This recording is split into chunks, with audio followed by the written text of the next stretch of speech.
Hey guys, this is Spiner here with my review for Down Kinger Season 6, Episode 19, Penultimate, Endgame. So we are finally at the last two episodes of Down Kinger Season 6. I mean, it almost felt like we would never get here, which, I don't mean, that's not a bad thing. I'm not saying, well, the show should have ended, like, it should be here right now. I mean, it's dragging. I mean, after all the time of the break in the show, and just through all the episodes we've seen, we're finally here at the end of the show. Or at least the end of this season. Hopefully not the end of the show. But we are finally at the end of the season, at the last two episodes. Well, now the last episode. We are now at the finale next week, heading to the finale. And we have finally seen the end of the campaigns of Silent and Zinc. Everybody had been waiting for this. I mean, as Down Kinger fans, probably most viewers, we have been waiting for this moment since the start of the season, since Comic-Con last year. I mean, we've been waiting so long, and we finally got that moment this time. But did it live up to the hype? The hype everyone, Jarvis Raven, the studio, the fans, did it live up to what we wanted? Did it use its full potential, and did it come out as the masterpiece it was supposed to be? Well, there's only one way to find out. So, let's start this review. Now, this main story of this episode, as we all knew, was going to be the campaigns, which it was. I mean, pretty much, we didn't actually, now that I'm thinking about it, we didn't really have any side stories. It actually was all focused on the campaign. I mean, it was Silent and Jink getting ready for it, and Stroken kind of in a hopelessness because of what had been happening and the fact that he didn't think he could stop it now. Now, we had a lot of moments between characters before the actual campaign talks and the whole moment of the campaigns happened. So, sorry about that. Let's delve off into that. So, I mean, at the start of the episode, we get a scene where we're seeing Stroken walk through the school and we just see everybody. I mean, this really showed how much it had spread. I mean, the word of captivity for the Power Gals, or the Gal Changers, the death for them, the saving them. I mean, it had gone all over Hollowvale, this city. I mean, you could tell by the news reports on the TV, by the school. I mean, everybody was talking about it, deciding where they stood. I mean, they even asked Stroking. I mean, we just really, right here, I mean, at the very start of the episode, we got to see how much it had gotten to everybody already. And I mean, it spread like wildfire. And I mean, we clearly got to see that in this episode. And this was also a good way to start off the episode and to get us going for the campaign, whole in-game campaign. It almost sounded like it rhymed. But, you know, it got us all up for that right at the start of the episode. And I mean, so yeah, that was a good way to start it, and that was also a good moment right there. This episode, without a doubt, was a Jarvis Raven episode. I mean, when I delve into it more, if you've seen it, it totally was. Just by tone, I mean, this was a dark episode of the season, which was to be expected. But, I mean, moving on from the starting scenes, I mean, we had a lot, as I said, a lot of moments between the characters. I mean, we had a talk with Stroken and the team, a startup talk where they were asking, because Stroken had been silent ever since the Power Giver had gotten taken, and he realized that he didn't think he was going to be able to do anything to stop Silent now and save everybody. We saw him off by himself, and I mean, we had this talk with Starvik and Blackstone, and as well as a talk with Stroken and Skyrus and Stroken and Zinc. So I mean, we had a lot of talks between the characters, but I think before we get to that, I'm going to talk about Virulent a little bit. We actually got to see him in this episode, and something interesting, actually. When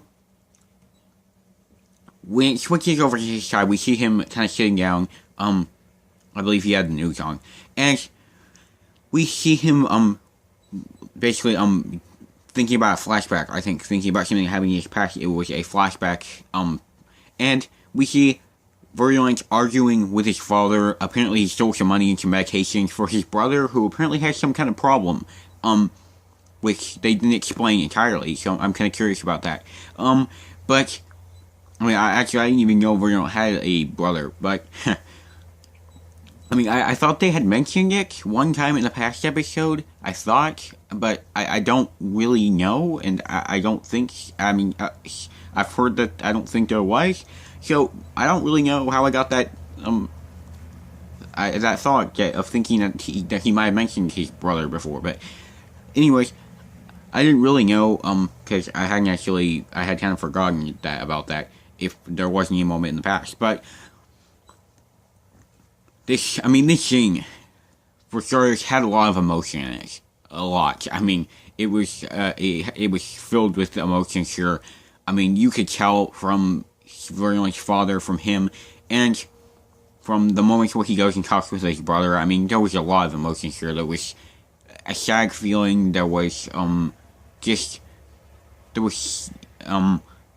like hard to word it, but there was like a lot of emotions. There was sadness, and you could tell like when they were arguing, you could tell the anger, and I mean, the actors did a phenomenal job, an excellent job at these performances. I mean, you could really tell their feelings just by listening to them and seeing them.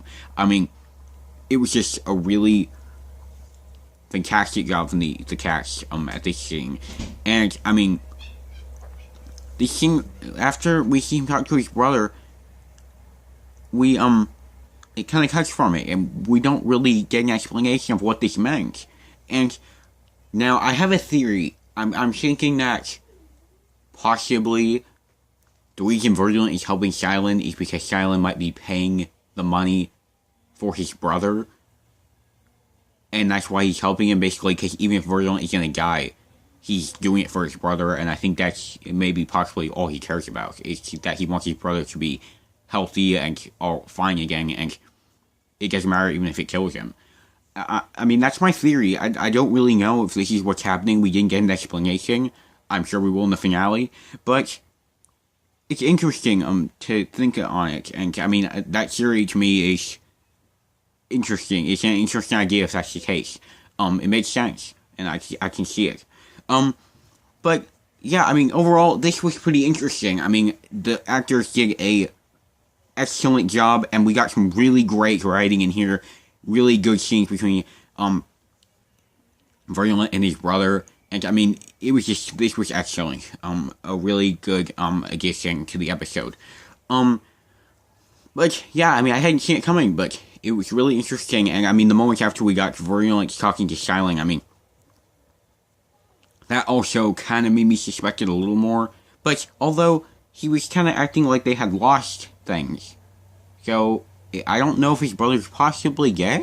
I don't really know. That kind of made me question it. But as I said, I don't know. We'll probably get an answer in the finale. But I mean, we'll see. So, but yeah, we also had a good moment between Virulent and Silent too. Some good writing right there. And we got to see more of Silent as his usual self, not his threatening and so on self, but kind of more of his normal Silent self. And we got to see Virulent. So yeah, we also had a good moment right there too. But I mean, overall, the side of Virulent was really interesting, and I mean, I really didn't see it coming in this episode. I hadn't expected us to get anything really kind of important or maybe we get an appearance of him like watching the TV or something, but we actually got something else here. And I mean, I didn't really see that happening, but it was a cool addition, and they did a really good job with this. So, I mean, and yeah, I'm curious to see where that's gonna go in the finale. But so, I mean, moving on back onto Shorty's side. I mean, we can see Shorty was really down in the dumps over this. I mean, he was, majorly stressed about it. He didn't know what to do, and I mean, Blackstone and Sharvik were trying to be, I'm trying to think of the word, trying to motivate him to get back up, and that they needed to just see if they could find something, because they always did. And I mean, we really could tell Shorty didn't think he could do anything about it. I mean, he didn't want to just try to come up with some random idea and just try it. He wanted to have a solution that he knew would work, because Xialing had been twisting everything they'd done. And that is one thing I really like. The feeling, because, I mean, you realize throughout the rest of the show, I'm sorry, throughout the rest of the season, before this episode, that Xialing had twisted every single thing they had done. And I mean, I hadn't actually thought about everything they had done, but I mean, literally, like, everything. Xialing had been manipulated and used every single incident with Shorting. And, I mean, it was really, a really great job how they built this up and made it, you actually realize just by the end, I mean, by this moment in the episode, that Xialing had won by every single time. And, I mean, it made you realize how, well planned Xialing had been, but also how much this had developed up until now. And, I mean, I really saw it. I mean, when Shorting said that what had they actually done, and I actually was the same as Sharvik and Blackstone, it was really literally questioning inside me, okay, what have they done? What steps have they taken? What progress? And I think I came up just as empty-minded as Sharvik and Blackstone. But, I mean, I was just, wow, I hadn't thought about that before. And, I mean, this was tough. I mean, I could see where Shorten was down. I mean, he was walking through streets of crowds fighting with each other, holding signs up to either try to save them in a desperate attempt, or people saying to kill them, to get rid of them, or just throw them into a prison or something. And, I mean, it's almost like you are the target of everybody, pretty much, or 50% of the city, and nobody else even knows it. And, I mean, nobody else is really trying to understand either. So, I mean, I can get why he's like that. And, I mean, with no solution, I mean, it seems like it would be pretty tough. And, I mean, Shorten's mood and acting, I mean, was understandable in this. I mean, I can understand why he was so depressed about all this, because it really was weighing on him, and he didn't really have a solution to go to. So, I mean, yeah, I mean, I could see why, and the moments we got with the team were all really good. I mean, what Shorten said really made you think about it, and really had meaning, and made you realize how much the show had developed this until now, which was fantastic. They did a really fantastic job of doing that. And, the writing was really good too, and the character performances, all that was amazing in this talk. And this was just a really good moment with the characters. I felt like all of them had the right, moods and the right acting for what was happening at the time. So, I mean, moving on from the team, and I mean, Shorten and the team's talk, I believe that was the only time they did, besides for, when they came back. I think they came back a little later and had another little moment. I don't remember it clear enough, though. So, forgive me for, not talking about that, as much as I did this first one, but I'm sure, I mean, from the moment I remember, I know they did talk to him a little bit. Yeah, okay, yeah, they did at the start of the campaign a little bit. Yeah, we also had a little bit of a good moment right there when, Zink was getting thrown down, when they were holding guns at him. I mean, I'm gonna get to this a little later with the campaign when I talk about that, but when they started holding up the guns, I think, Shorten was out, and that was when he was heading to the campaigns, and they were just, I mean, Sharvik and Blackstone both in question on whether or not they should let him go, but they did.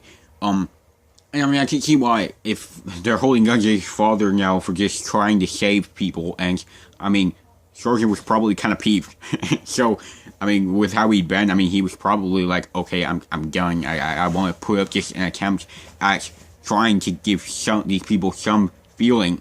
And, I mean, yeah, so I'll get into that a little more later as I talk about the campaign, but right now I'm going to move on to another talk, and that was Stroking and Skyrix. So, I mean, this talk was another really great one. I mean, we haven't seen a lot of, moments with,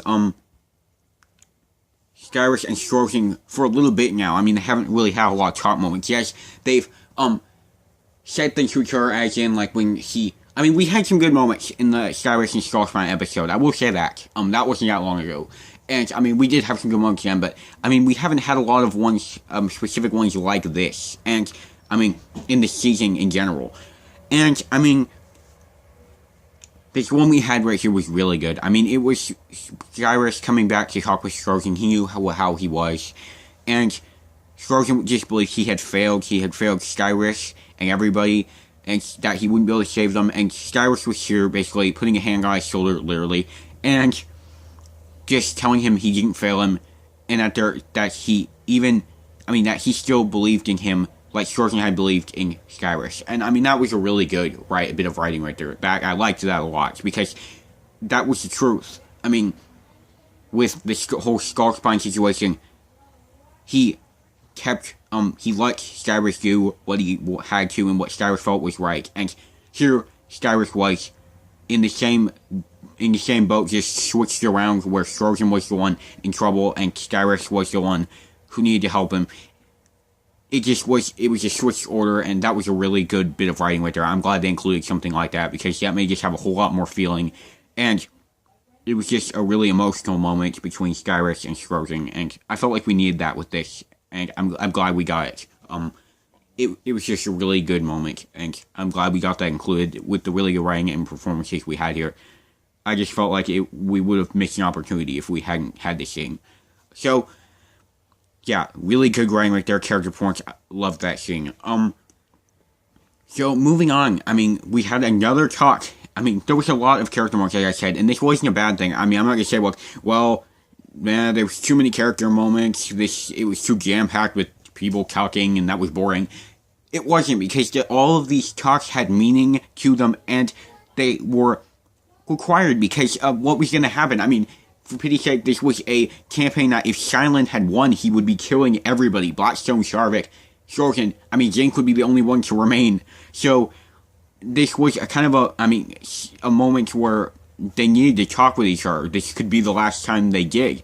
So, I mean, it was just needed, and I felt like having all these moments with the individual characters was probably the best thing they could do, in an episode like this.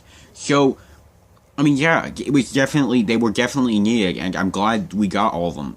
All these moments with the characters who would require these moments, such as Cyrus and Stroken, Jink and Stroken, the team, and so on. So, I mean, anyways, as I was saying, we had a talk with Stroken and Jink. This one, like the Cyrus one, was fantastic. I mean, it was really emotional. Stroken comes in and he's just like, he doesn't know what to do. And, I mean, we get a really heartwarming scene of Stroken just giving his father a hug and not knowing what to do, and feeling hopeless against this. And we can tell in Jink's voice, he knows that they might not be, he knows what kind of odds they're standing against with Silent's campaign, but yet he's still telling his son that they are gonna figure out a way, they are gonna do it no matter what. And, I mean, this was a really emotional scene. You could tell in Jink's voice, I mean, he was sad and he was quaking in the fear that they might not be able to stop this, but he was going to try, and he was not going to give up on trying to save everyone for what he stood for. And, I mean, you could really tell this in this scene with Jink. I mean, he had a confidence in his voice that they were going to figure something out.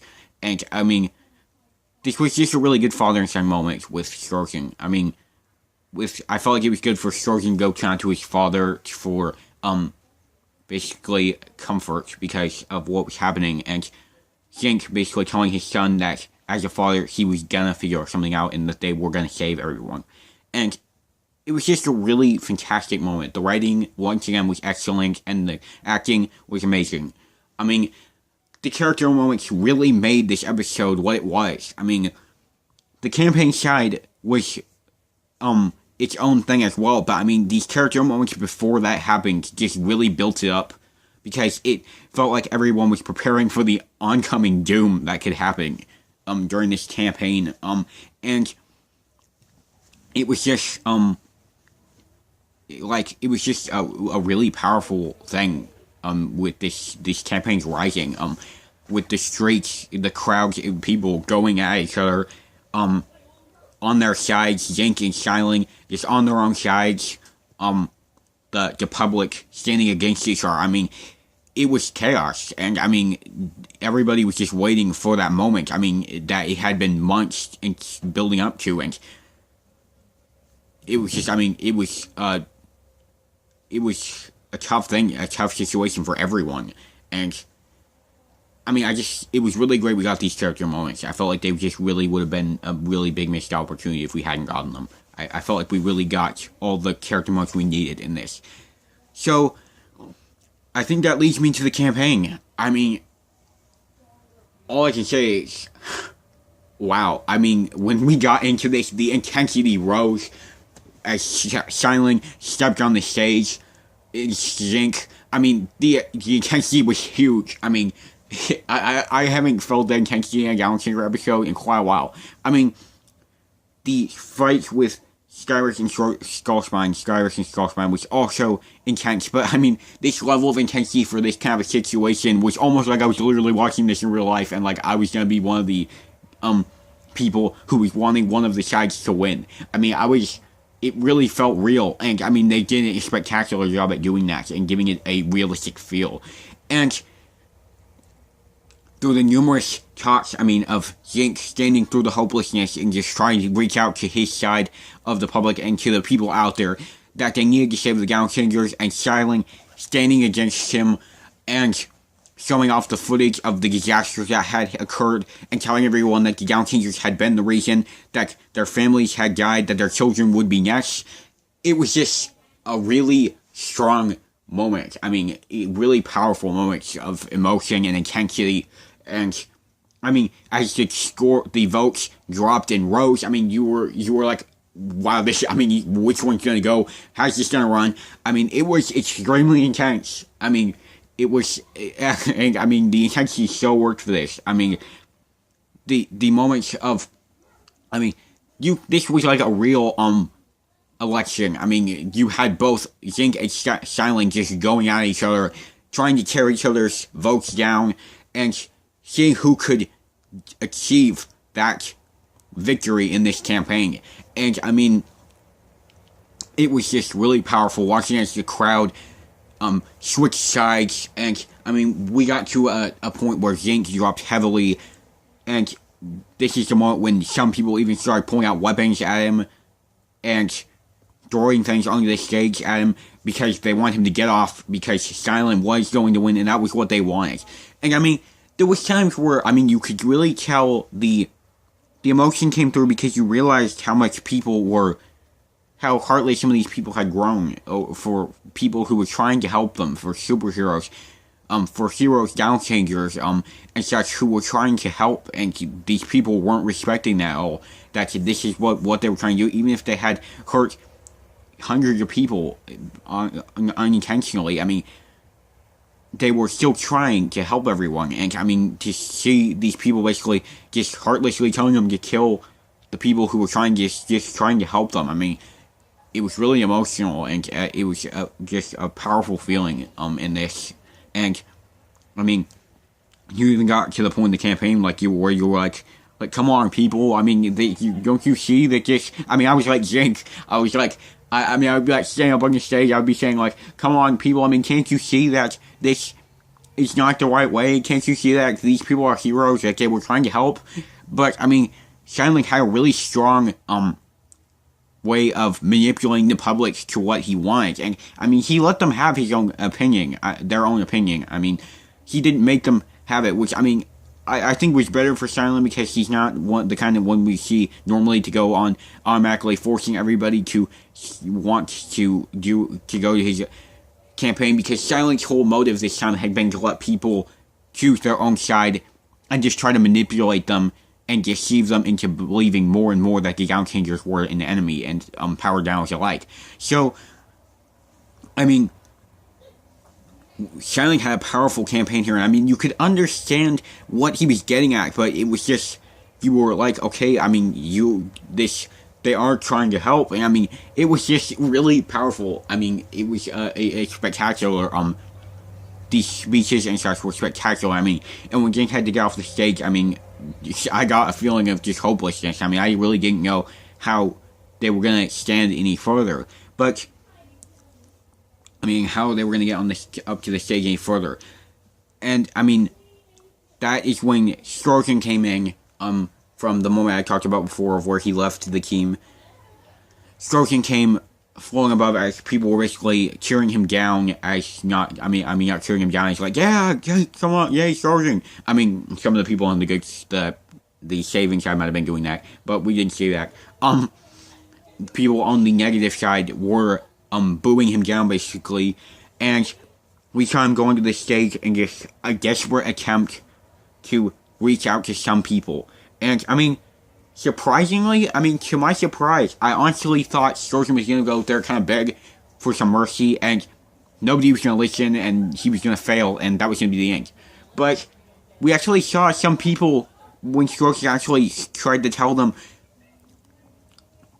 tried to explain what the Gauntletters were trying to do, and the heroes of the world were trying to do for people, and the Gauntletters, that some people actually changed their minds. We saw Gao, for instance, in one scene where he was actually holding a phone on a vote with Silent and Zink, and he actually chose Zink instead when he had his finger over Silent at first. So, I mean, we saw Zink's votes increase because of this, and I mean, that really surprised me, because I honestly, for the dark tone that had been in this episode, as dark as it got, I kind of expected this just to go downhill and Silent to take the win for Absolute, and, I mean, we didn't have that. We actually had him, some people actually changed their minds and kind of question that, did they want to be this cold?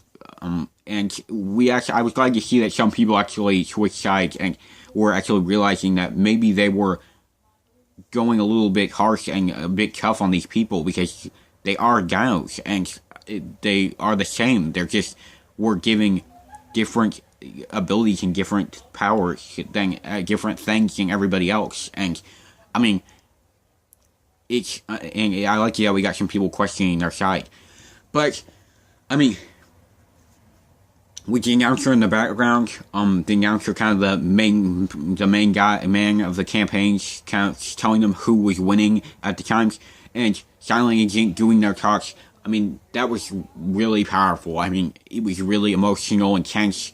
And Scorpion, begged for mercy as Silent stepped back over, and basically, you could almost tell he was angry, because some people had been. You could tell that he was angry in his voice, and that he was just going to take this, and he went out and got more people. He told them about that the Slenderman incident had been because of the Gauntletters, and that made a lot of people decide to make on the decision of killing them off. And we got a really dramatic and emotional moment here of everyone saying kill them out in the crowd, making the final choice as the main man of the campaigns. He even said that the choice was going to be death. We saw Scorpion just in a full-out asking, a full-out moment of asking for mercy and begging them that he had a family like everyone else. And I mean, we got to see how cold some of these people were. I mean, they were like everybody else. I mean, and whether or not they really tried to understand that. I mean, Scorpion had a family like everyone, and I mean, everybody did. And we saw Sarvik saddened by this seeing it on the TV. We saw Blackstone even down his head in this, and we saw Virulence have a tear in his eye, and we saw even Goling seeing the campaign on the TV, which I was kind of glad we got a bit with Goling, because we hadn't seen him at all. And I think that it was good we got to see him kind of keeping an eye on the campaign as well. But we got to see everybody see it, and this was just a really dramatic moment as everything kind of silenced down, and we saw Silent taking the wing, and instead of even captivity, they were choosing to kill every one of them. It was just really emotional. I mean, I was even it even gave you saddened feelings as if this was almost actually going to happen. And I mean, that was just a really powerful moment. Jorgen's performance was amazing. I mean, in this whole campaign story, let me say that Yank, Shineling, what's his, no, I think that it's, no, I was wrong.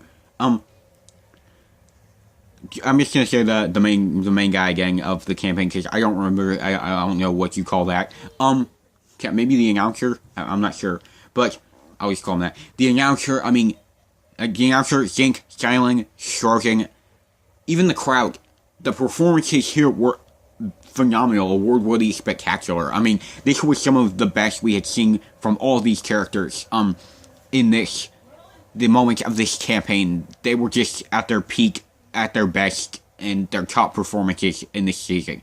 They put out it all. I mean, you'd seen this on TV, and you had not known that it was a show. I mean, Zinc and Silent both really sounded like they were in it to win it. I mean, they both sounded like campaign, fighters for their own campaigns and their own cause. And I mean, they did a spectacular job at showing that. And Strozin's moments were just amazing as well. And the crowd seemed like they actually were really in a campaign, voting for the electees, and trying to see who was gonna win, and for what cause. And I mean, at this moment of Strozing falling to his knees on the stage as everyone was declaring death upon the Down Kingers and the Power Downs, we saw Silent. I mean, we got a moment of Silent at the start of this said he's virulent. He wasn't as cold-hearted as he seemed, but I'm not so sure about that, because we saw him, Strozing, fall to his knees, and we saw Silent even give a smirk as people were saying that the Down Kingers were gonna get, I mean, that as a kind of like a nod, like, see, I told you. And I mean, that was, I mean, really tough. And also the moment where Zinc was getting guns aimed at him, Silent didn't even do anything to get people to stop. He just let them do it until Zinc had to get off the stage. And I mean, so, not heartless, 50-50 talk, Silent. But that, I mean, that shit, I mean, he does seem like he is somewhat, definitely to a degree. But I thought it was going to end at this moment. I thought murder of the Down Kingers was the final vote, and that was going to be the end, as Jordan fell to his knees and Silent had won. No. We actually had a moment of Nero coming back onto the stage. I mean, one thing I also want to mention is the talk we had with Zinc trying to explain that the military also made enemies like the Down Kingers make enemies. And I mean, that was a reasonable talk, I can say. I liked it that we got something like that, because I actually kind of had thought about that before they said it. And I was kind of like, okay, well, the military does make enemies, so he should really bring that up and kind of get that going out there in the work. And he did, and I was kind of glad we got a moment with that, because that does seem like a reasonable idea to bring out. But anyways, we got a surprising moment of Zinc and Nero stepping back onto the stage and coming back up to show people some footage. And I was like, okay, what is this exactly? And in Nero and Zinc's voice, they sounded confident. So I was like, okay, what's going on here exactly? I mean, surely this can't be anything against Silent. I mean, Silent always wins. And, I mean, we see them play this footage, and it was uncovered by anonymous source, which I'll get to saying something about that after I talk about this. But we see them play this footage, and it was received from an anonymous source, and we see Silent turn into Skullfang on the train. Back when he attacked the train, we see him turn into Skullfang, and